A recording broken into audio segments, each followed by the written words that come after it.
Mabuhay talaga, no? Magandang gabi sa lahat ng international partners! Wow! Magandang gabi sa buong Eralista at of course sa buong Best Strikers! Wow!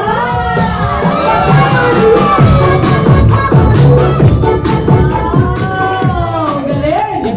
Oh, pakilala ka na. Okay, good evening po.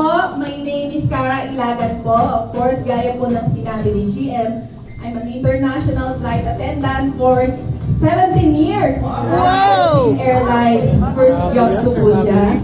And of course, isa po akong unika-ika sa apat pong magkakapatid. So meron po akong tatlong brothers at ako po ang bunso. Nag-graduate po ako sa Lasal, Dasma,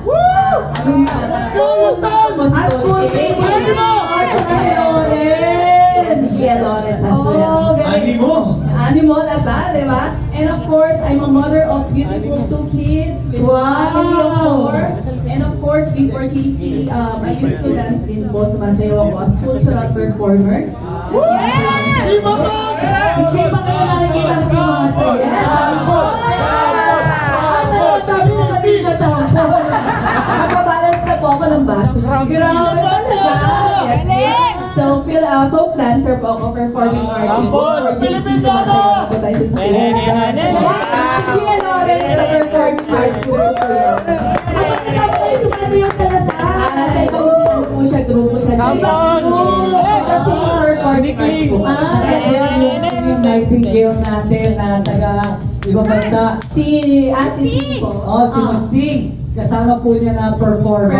Kaya, Taga-France yun. Yes, po. Ay, opo. Wow, And of course, nice. EM na i-invite din po tayo sa iba't ibang school bilang speaker and i-invite po tayo ng mga students po as international epic para makapabigay din po ng wisdom. Wow! So, before JC po, next slide po, syempre, ang buhay ko po ay umiikot sa pagta-travel talaga.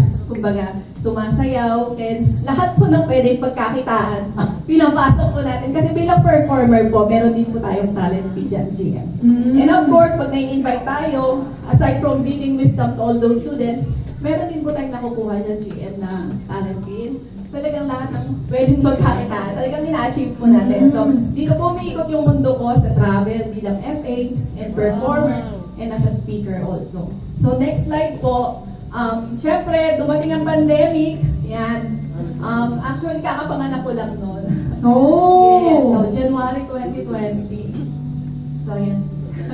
Baby pa siya nan, and kailangan lumipad. Bilang magulang, siyempre, lahat gagawin yung paraan para yung magkaroon ka ng magkaroon kayo ng income. Kasi di ba lahat naman tayo striving during pandemic. Sino bang hindi, di ba? So lahat ng ways gagawin mo. So lumilipad tayo kahit Darna ka pala. Cara, kahit pandemic, kahit may COVID, nasa aeroplano ka? Yes, GM, pero meron po kami PPE po. So kailangan lumipad, walang choice. Kasi kami po yung unang-unang naapektuhan ng pandemic, pero ang lipad po namin yan, once a month lang, hindi yung regular flight, GM, na 10 to 12 flights. And sa mga panahon na walang lipad, lahat ng pwedeng ibebenta, syempre, pati di ba? alcohol, Gia. Madiskarte pala to. So, bibenta natin lahat ng kailangan at in demand nung time na yon. So, nagbenta tayo ng disinfectant, yan.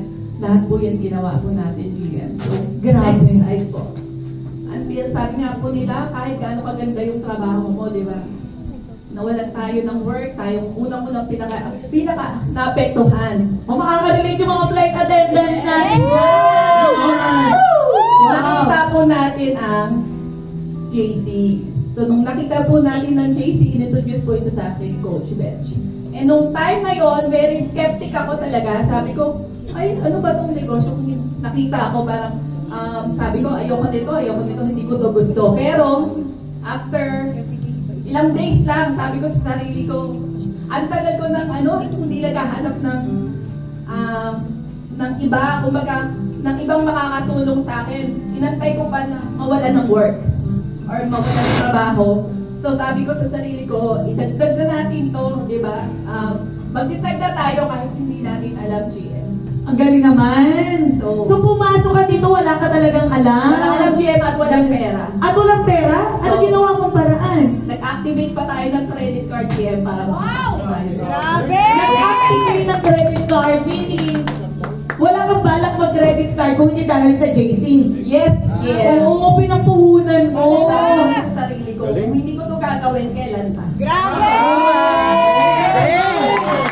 Jeff, tayo madiskarte. Yes po. Hi guys. Ha? Tingnan nyo to. Anong ginagawa mo dito? Hawak-hawak mo yung anak mo, nagsusum ka. Yes, GM! Kasi sabi nila, di ba, kapag gusto mo, magkagawa ka ng Ito yung mga wala po kasi akong kaya sa lahat po ng nakakaalam.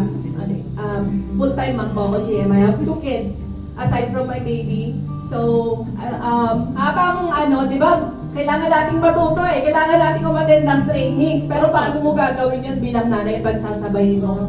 So, ito po yung mga ways habang nagtutupi ka ng labahan. Ito kakatapos niya lang pong dumete. Ayan po. Most of the time, kasama ko pa yung mga anak ko para magpa-deliver ng mga products na Galing naman. And even pag nasa ibang bansa ako, di ba?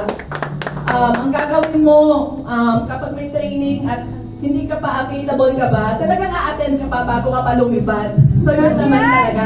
Gagawan mo talaga ng paraan kung gusto mo talagang matuto. Jeff, parang pang-pelikula. Jeff, kasi tignan mo naman yung itsura rito. Sobrang ganda, pero hindi nila nakikita. Yung behind the scene. Coach, maganda to ha. Salud sa lahat na nasa international na kahit anong oras dyan, ginagawa mo lahat ng way, makapasok ka lang dito. Salud na those people na hindi nagsasabi, ay busy ako eh. Tama. Pero, gumagawa talaga ng paraan para maging updated.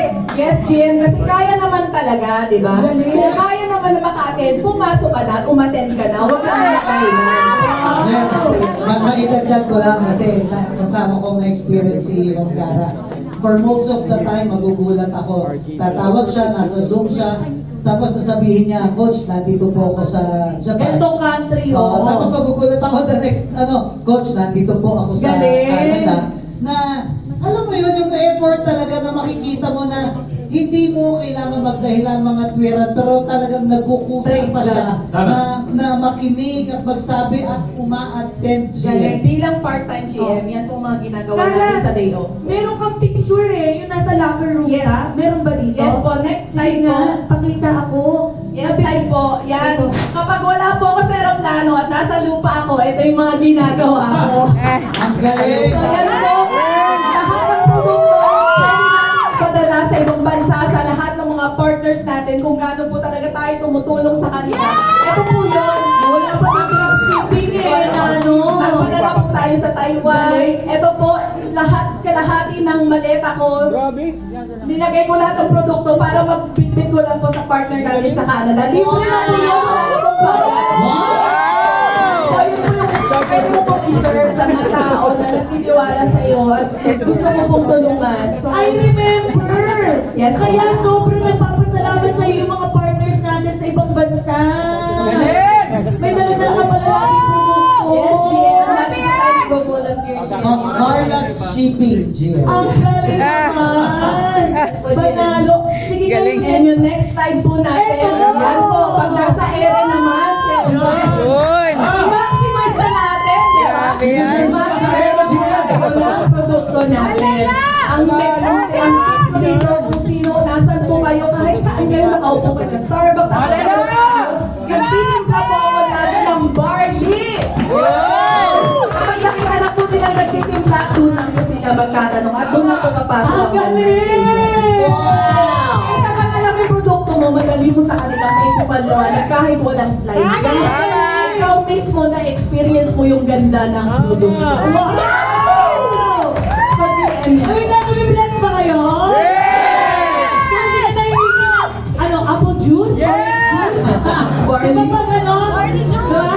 Classic or mocha? Yan po yung ino. Inaalok na siguro no? Abang ano? Inaalok na no? Ma'am, meron ka dito.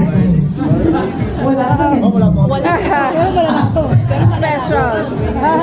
So, puno-puno ang locker room mo ng product, tama ba? Yes, GM. Kapag may mga order po tayo, di ba, pinatikim na po natin sa aeroplano at nagustuhan na po nila nila, yung kung nasa upper right po, dyan po natin nilalagay lahat ng orders po nila. Ginagawa ko po yan before.